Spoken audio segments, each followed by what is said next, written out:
Super, thanks. Hello, everybody. So I'm just going to spend just a short period of time talking a little bit about the autism hiring program at Microsoft, why we're doing it, what we're learning, and probably as importantly, how you can help us.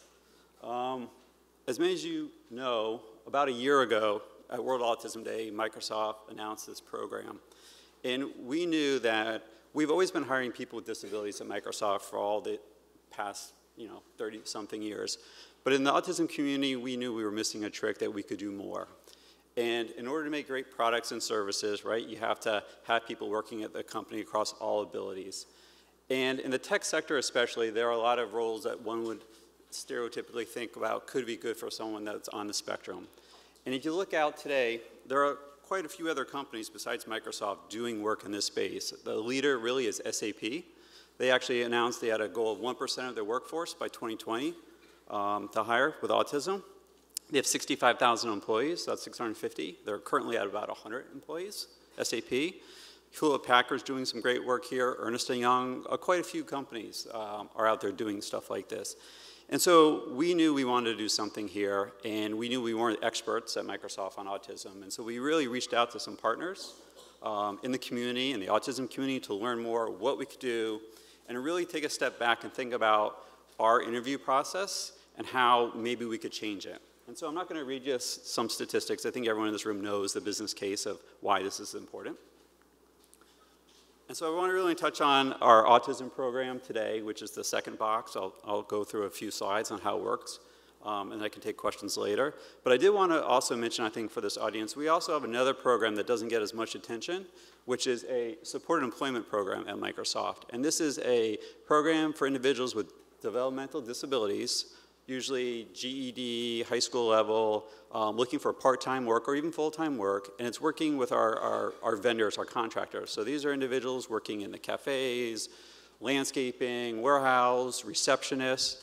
We have over 200 people employed through this program. It's about 3 years old, and we have a 1% attrition rate. And so these individuals are getting great life skills, great job skills, and they work with a job coach, and they work on campus at Microsoft.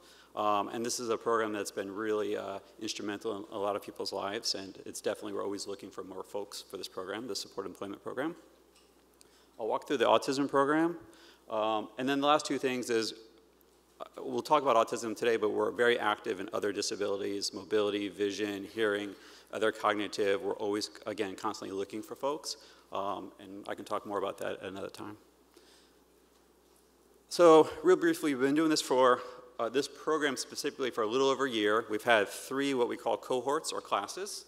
I'll walk you through how it works. We've hired 16 full-time employees. So this is same benefits, same pay, same job expectations, same performance as anybody else would have. These are the type of several of the groups that are participating. Many of the names you'll probably recognize. And most of the roles to date have been what I call technical roles, right? Software engineer, data scientist, more technical roles, and what we're trying to figure out within the company is how we break out of just the technical roles and look at more non-technical roles, like a business manager, project manager, paralegal, finance. We see a lot of resumes from folks in some of those categories. So this is really the difference of the program than a typical, when you go to any tech company, whether it's Microsoft or any company, right, you go, you have a phone screen. If you're lucky enough to get past the phone screen, you go into an interview. And a lot of tech companies, at least at Microsoft, you usually do 5 or 6 interviews, maybe 4 or 5 interviews in a day, and it's back-to-back, and it's writing on a whiteboard, and it's pretty stressful. And so you can see why this may not be great for someone that's on the spectrum. And the first thing we started to do is take a step back and look at, the very basics about how to find individuals, but let alone do a phone screen. And what's really interesting to me is we've hired 16 folks. 12 of the 16 have said, I have applied to Microsoft before and I didn't get a call back. In other words, my resume just didn't get picked up, probably because there was a gap on the resume, or the education wasn't what a typical recruiter would look for, or there was a gap in employment. And the other folks, the 12 of the 16 that we eventually hired, said, yeah, I had a phone screen, a pre-screen, but I didn't do well, right? I was very direct, I didn't sell myself on the phone, and I didn't get called in. And so what's fascinating is we go through this new process, which I'll talk about, they get hired. They get hired by hiring managers that want them on the team and say, hey, they have skills that would be great to have a career at Microsoft. So it proves to me that if we think about the interview process differently, we can find great talent and change lives, and also find some just enormous talent. So planning and recruiting, that's, we have an alias, and I'll repeat this, it's called MS for Microsoft, MS Autism at Microsoft.com, and that's where you can just send your resume, so it doesn't go, into this big database where we'll get lost.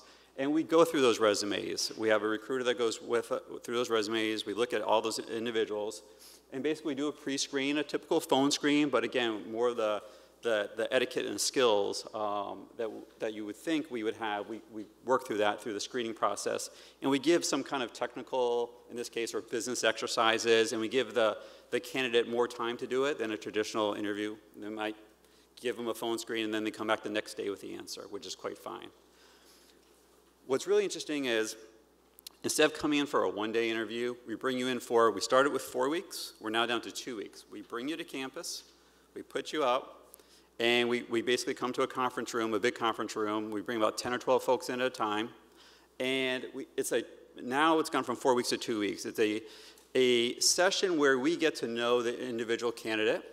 We do exercises, whether it's with Lego Mindstorms, whether it's what we call Scrum or technical exercises, but basically a lot of teamwork the first week. And our goal is to observe, look at workability, see who becomes a leader, who stays behind, see who helps out, and just observe, and more importantly, get to know the candidate, and they get to know potentially hiring managers. And what's great is typically when you interview for one job at a time. In this process, we have multiple teams, multiple hiring managers talking to one individual. So it increases your odds because you're actually interviewing for multiple jobs, not just one specific job. So the first week is a lot around that professional readiness, workability, seeing how you're doing just on campus. And then that second week, we do interviews.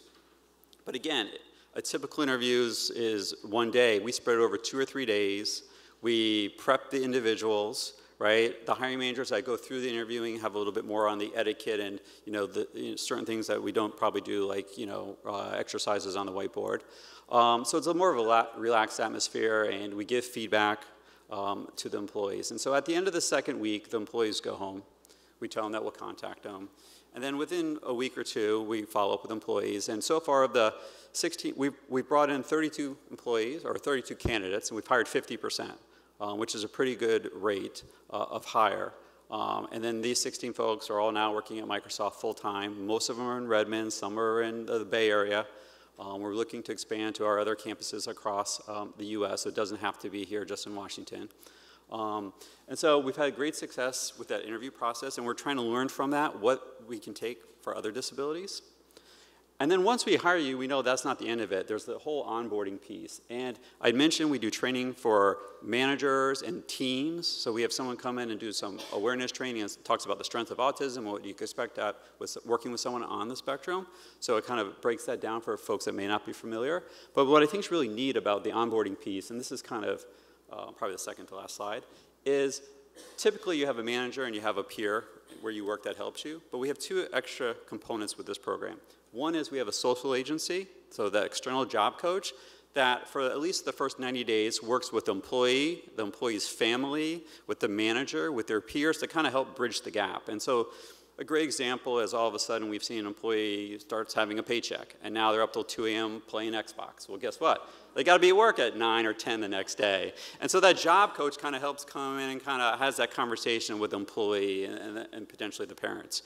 And so the job coach is funded as through the vocational rehab, and that's been a great benefit. And then also many companies, Microsoft's one of them, have something called employee resource groups, and this is an autism resource group. So these are usually parents or parents of, or even employees that want to participate. And they work with the new hire on all those other things that you probably wouldn't go to your boss about, like how do I get around? How do I put money in my meal card? What is this big team meeting? Do I need to go? And so all those kind of questions, the social piece of working at a company, this community mentor helps with. And so by having this support circle, we've found real good success. And we just passed our 1-year anniversary with the folks that we hired last May, and everyone is doing well. They're still working, they're tracking just like anybody else would be, and we're very optimistic at the future. And I think this is probably the last slide, which is the impact slide. I often get asked about the impact, right? And there's a couple things I would say. One is, you know, it's early, it's a journey. The folks that we've hired, as I mentioned, are making an impact just as well as any other employee, given their period of time at the company. We have people checking in code, working on Xbox, contributing to big team events. But the other real interesting impact has been the managers. And so, and this is what I think is something we've got to spend more time on, is part of training, we tell managers, someone on the spectrum, you may want to give more feedback, be more direct, think about the way you communicate, whether it's writing down notes, recapping meetings, all these things, because they want to look at it later. And so the managers, most managers, including myself, don't do all that on a normal basis. But now they're starting to do that, being more direct, giving more feedback, not just to their new hire, but to all their employees on their team. And they're starting to see feedback from their neurotypicals that, hey, I'm a better manager. And we call it, you know, 101 management. Like, are you, seriously? But yes, by doing some of these things, right, they're becoming better managers in the eyes of the other peers on the team. And so we want to continue to look at that as we continue to hire more folks. So that's the other big impact. We'll skip questions. And again, there's the address. We actually have a couple things. We have a website out there, Inclusive Hiring, for people with disabilities at Microsoft, and that talks about the autism program, has a bunch of FAQs, and there obviously is the aliases. If you want to send resumes, if you have patients, peers, colleagues, we'd love to talk to them.